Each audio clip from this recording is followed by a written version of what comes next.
The Little Mermaid. Deep under the blue sea, a sea king lived with his mother and his 6 daughters. All his daughters were beautiful, but his youngest daughter, the Little Mermaid, was the most beautiful and had the sweetest voice in the sea. The Little Mermaid had heard a lot about the world above the sea from her granny. She wanted to see the sights herself. One day, she swam up to the surface of the sea. She saw a sailing ship in which she saw the most handsome young man. The Little Mermaid was fascinated by the young man.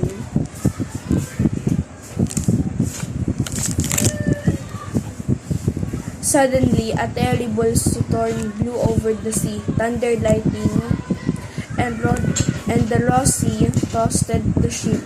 The Little Mermaid saw the ship sink. All the sailors drowned. With a push of her powerful tail, the Little Mermaid quickly dived into the sea and saved the handsome young man from drowning.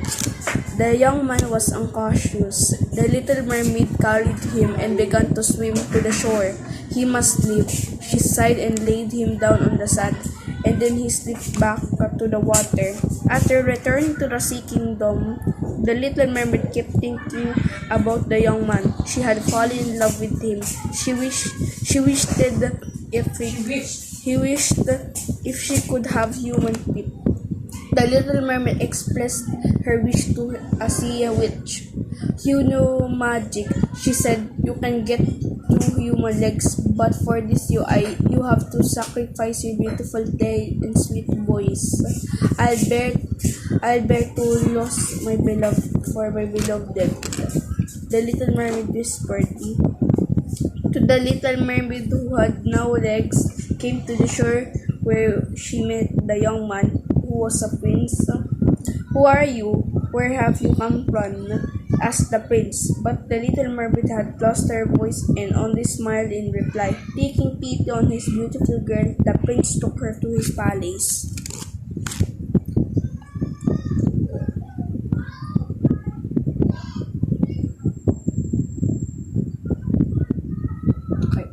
The Little Mermaid came to know that the prince was going to be married soon. Her heart broke and filled with tears, but she could not tell him of her love for him, as she could not speak. The Little Mermaid, who truly loved the prince, silently cried, "Oh prince," to her assessment.